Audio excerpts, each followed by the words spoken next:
ॐ अज्ञानतिमिरान्धस्य ज्ञानञ्जनशलाकया चक्षुरुन्मीलितं येन तस्मै श्रीगुरुवे नमः।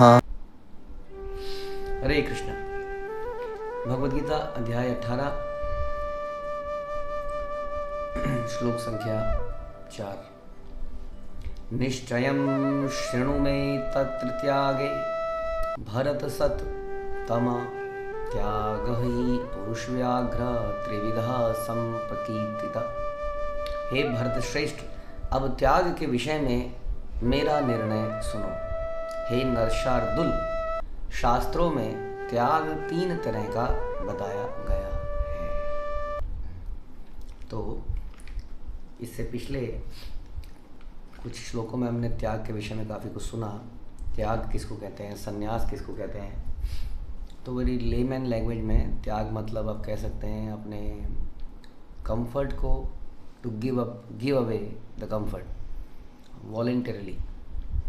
जैसे तपस्या होता है ना, तपस्या को हम कहते हैं कि वॉलेंटरली पेन लेना तपस्या है। वैसे ही वॉलेंटरली अपनी इच्छा से किसी वस्तु को दे देना किसी और के हित के लिए, वो त्याग है।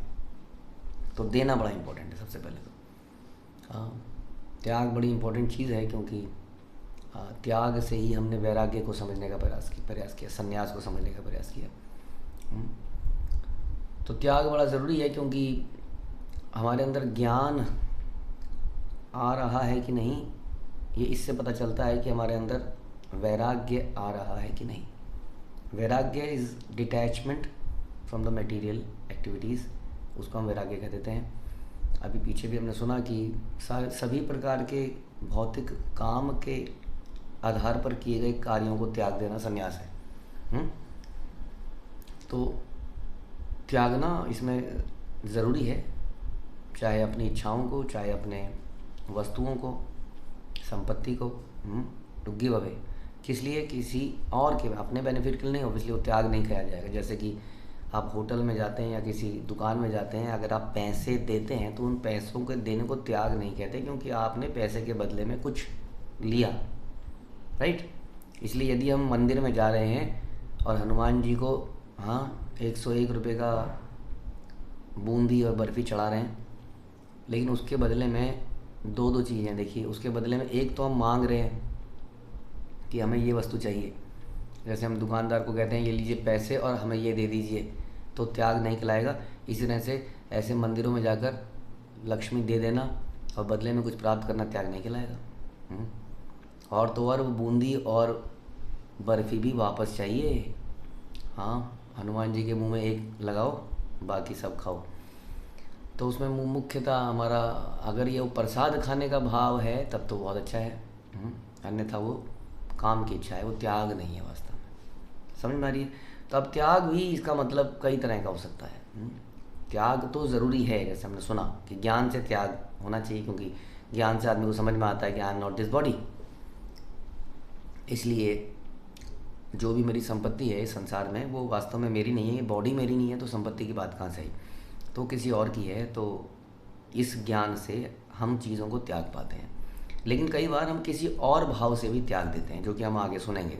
हाँ, कई और भावों से भी हम चीज़ों को त्याग देते हैं। हम देश के लिए भी कई बार चीज़ें त्यागते हैं, हम संबंधियों के लिए भी त्यागते हैं। तो त्याग कई प्रकार का हो सकता है, ये भगवान यहाँ पर कह रहे हैं।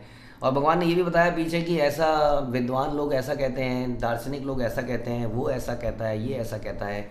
कई सारे लोग कहते हैं, हमने ये भी चर्चा करी कि कई सारे लोग कहते हैं तो कई सारे मत बन जाते हैं। तो ऐसे में हम क्या करें, जो मत हमें भा रहा है उस मत को अपना लें, या किसी अथॉरिटी की बात को सुने। अब कई बार एक अथॉरिटी की बात आपने सुनी, दूसरे ने भी किसी अथॉरिटी की बात सुनी, अब ये बातें आपस में कन्फ्लिक्ट कर रही हैं। एक अथॉरिटी कह रही है कि माना सपोज कि ईश्वर निराकार है, एक अथॉरिटी कह रही है कि ईश्वर साकार है। अब हमें तो यही मिले थे। हाँ, हम जब बड़े होने लगे तो टीवी चैनल में यही गुरुजी आते थे, दाढ़ी हिलती थी तो बड़ा अच्छा लगता था। इनके लेक्चर सुन के हमने तो यही मान लिया, इन्होंने बोला निराकार है तो हमने मान लिया। अब हम क्या करें, हमारा क्या दोष, हमें गुरुजी ऐसे मिले। तो इसीलिए कहते हैं कि हमें समझना पड़ेगा कि हम किसी गुरु को तो धारण जरूर करें, लेकिन गुरु की क्वालिफिकेशन क्या होनी चाहिए। ये हमें समझना पड़ेगा। इसके लिए हमने वीडियोस भी निकाली हैं कि हु इज़ गुरु। गुरु वो है जिसका कोई गुरु हो। हाँ, और उस गुरु का कोई गुरु होना चाहिए, उसका भी कोई गुरु हो। तो भैया ये ख़त्म कहाँ पे होगा? उसका भी गुरु होगा, उसका भी गुरु होगा, उसका भी गुरु होगा, उसका भी गुरु होगा। ख़त्म सिलसिला कहाँ होगा? ये भगवान कृष्ण में सिलसिला, जिसको हम परंपरा कहते हैं, डिसाइपलिक सेक्शन कहते हैं, ये भगवान कृष्ण में जाके समाप्त होनी चाहिए, क्योंकि वही अल्टीमेटली वही गुरु है, आदि गुरु है। तो वहीं से ये श्रृंखला निकलनी चाहिए। तो इस प्रकार से यदि हमारे गुरु का मत उस भगवान के मत से मैच करता है तभी वो सही गुरु है। अगर भगवान भी कहते हैं कि मैं निराकार हूँ और हमारे गुरुजी भी कहते हैं हम भगवान निराकार हैं, तब तो वो सही कह रहे हैं, नहीं तो गुरुजी फ्रॉड है। हाँ, वेरी सॉरी टू से, बट क्या करें, बोलना ही पड़ेगा। इज़ ए टोटल फ्रॉड, जिसको आप गुरुजी कह रहे हैं। समझ में आपको समझना पड़ेगा। We should not be so much attached by the word guru sometimes, like Shukracharya. हाँ, शुक्राचार्य बलि महाराज के साथ में शुक्राचार्य कहते हैं नहीं ये साक्षात नारायण है, ये तुझे ठगने आया है, ये तेरी सारी संपत्ति छुड़ा लेगा, तेरा ये हो जाएगा, मैं तुझे निकाल दूंगा, मैं तुझे ये कर दूंगा। क्या क्या नहीं बोला शुक्राचार्य ने, मत कर मत कर मत कर मत मान। जानते हैं ना वामन देव की कथा को, 3 पग जमीन मांग रहा है, ये बौना नहीं है, ये कोई साधारण व्यक्ति नहीं है। तो बलि महाराज ने क्या देखा सुना? बलि महाराज ने कहा अरे भगवान तो कहते हैं कि सर्वधर्मान परित्यजे मामेकम शरणम व्रज। भगवान कहते हैं कि व्यक्ति को अकिंचन होना चाहिए, व्यक्ति को शरणागत होना चाहिए, व्यक्ति को अपनी सारी संपत्तियों को त्याग कर देना चाहिए। भगवान गीता में तो कहते हैं, मेरे गुरु जी कह रहे हैं नारायण मांग रहे हैं, ये नारायण इनको मत दे, तू लुट जाएगा, बर्बाद हो जाएगा। कैसे गुरु हैं ये? तो इतनी कॉमन सेंस हम सबको रखनी पड़ेगी, खासतौर पर इस कलयुग में जहाँ पर चारों तरफ धूर्त मक्कार घूम रहे हैं गुरु जी के नाम पर। ये इतनी समझ हम सबको बनानी पड़ेगी कि इसलिए कहते हैं कि अब भगवान की बात से मैच कर रहा है कि नहीं। आप कह रहे हो जी भगवान की बात से मैच कर रहा है कि नहीं, कैसे कैसे भगवान हमें सपनों में आके बताएंगे? नहीं, भगवान की वाणी मतलब शास्त्र, शास्त्र भगवान की वाणी है, इसमें कोई डाउट नहीं है। तो इसलिए शास्त्रों की बातों से यदि गुरु जी की बात मैच करती है तब तो वो सही कह रहे हैं, नहीं तो वो गड़बड़ है। इसलिए शास्त्रों का अध्ययन भी चाहिए, लेकिन शास्त्रों का अध्ययन भी हम गुरु के माध्यम से ही करते हैं। यस, लेकिन अगर हम ईमानदार सीकर हैं, अगर हम सही गुरु और सही भगवान की तलाश कर रहे हैं ना, हृदय में बड़े सच्चे हैं, तो आप देखेंगे हमें सही गुरु मिल जाएंगे। लेकिन हमारे हृदय में यदि कपट है, भोग करने की इच्छाएं हैं और गुरु जी को हम केवल स्टैम्प की तरह लगाना ढूंढना चाहते हैं, तो हमें धोखेबाज गुरु मिलेंगे। तो जैसी डिमांड है, क्योंकि कुछ लोग ओरिजिनल वस्तु चाहते हैं, तो आप कहते हैं ये डुप्लीकेट माल मिलता क्यों है? Duplicate gold, duplicate speaker, duplicate Apple, duplicate Sony क्यों मिलता है? क्योंकि उसकी डिमांड है भाई, सिंपल वर्ड्स में, क्योंकि ओरिजिनल चीज़ महंगी है। हाँ, महंगी का मतलब यहाँ पर क्या है कि ओरिजिनलिटी आपसे बलिदान मांगती है, त्याग मांगती है। ये 4 नियम पालन करने पड़ेंगे, इतनी माला करनी होगी, ये नहीं खाना होगा, ऐसे करना होगा। अरे बाप रे, बड़े नियम है आपके यहाँ पर। तो original cheese will demand more, और डुप्लीकेट चीज़ चीप है, सस्ती है, कुछ नहीं। आ जाइए बस, हमारे पास आ जाइए। दीक्षा चाहिए कल ले लीजिए, अच्छा ब्राह्मण दीक्षा कब मिलेगी? परसों ले लीजिए। संन्यास दीक्षा कब मिलेगी? उसके अगले दिन ले लीजिए। ये चीप है। हाँ, चीप है तो आपको समझ में आना चाहिए कि चीप है तो समस्या है कि नहीं? तो इसलिए क्या करें ऐसे में? इसलिए भगवान यहाँ पर कह रहे हैं कि जब संसार में इतने सारे मत हो जाएं तो क्या करें। तो हमें एक बार हमने पहले भी चर्चा करी थी 3 गुणों के बारे में। तो यहाँ पर भगवान कह रहे हैं कि 3 प्रकार का त्याग हो सकता है। कौन सा त्याग अपनाएं, त्याग कितने प्रकार का है, क्या करें क्या ना करें, तो हम आगे सुनेंगे कि त्याग भी सतोगुण, रजोगुण या तमोगुण में होता है माना। तो अब ये 3 गुणों से प्रभावित मत हैं। मत भी सारे संसार में तीनों गुणों से प्रभावित हैं। अलग अलग लोगों के जो मत हैं वो इन गुणों से प्रभावित है कि नहीं? कई लोग बड़े प्रभावित होते हैं नारी की पवित्रता से, तो कहते हैं यत्र नारी पूज्यते रमन्ते तत्र देवता। जहाँ नारी की पूजा होती है वहाँ देवता रमण करते हैं। अब कोई नारी के द्वारा छटपटाया हुआ होगा, काट खाया होगा, वो कहता है ढोल गंवार पशु और नारी, ये है ताड़न के अधिकारी। अब कौन से मत को माने भाई? दोनों मतों से, है ना? तो कोई मत किसी सिचुएशन से प्रभावित है, कोई मत किसी सिचुएशन से प्रभावित है, माने तो ऐसे जीवन में करें क्या हम? इसलिए हमने पहले भी सुना था कि संसार में सारी चीज़ें 3 गुणों से प्रभावित हैं। तो हम 3 गुणों से ऊपर कैसे उठें? यदि संसार में हर चीज़ में 3 गुण हैं तो हम 3 गुणों से ऊपर कैसे होना, तो दबे पड़े हैं इसके नीचे। प्रकृति इतनी शक्तिशाली है कि इसने हमें दबा रखा है। तब हम सुनते हैं शास्त्रों में कि 3 गुणों से ऊपर उठने का एक ही तरीका है कि जो 3 गुणों से ऊपर है यदि हम उसको फॉलो करेंगे तो हम 3 गुणों से ऊपर जाएंगे।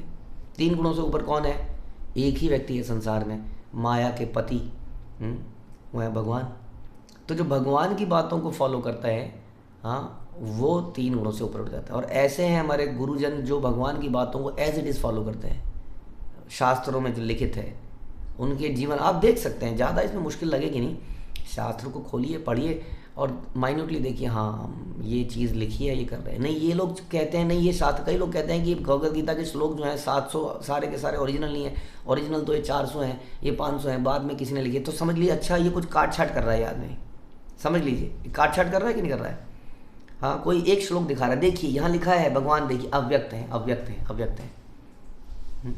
और कोई कह रहा है देखो हाँ मानता हूँ यहाँ लिखा है अव्यक्त है, यहाँ लिखा है व्यक्त है, तो इसको कैसे इग्नोर कर दूँ? तो क्या करूँ? दोनों को मान लो भैया, दोनों ही सच है। इसका मतलब जो ऐसे बता रहा है ना, जो हर चीज़ को शास्त्र को फुल्ली पढ़ के फुल्ली समझ के बता रहा है, वही तो बता रहा है। बाकी काट छाट कर रहे हैं, नहीं इसमें से इतना ले लो, इसमें से इतना ले लो, हाँ, तो दिस इज़ नॉट करेक्ट।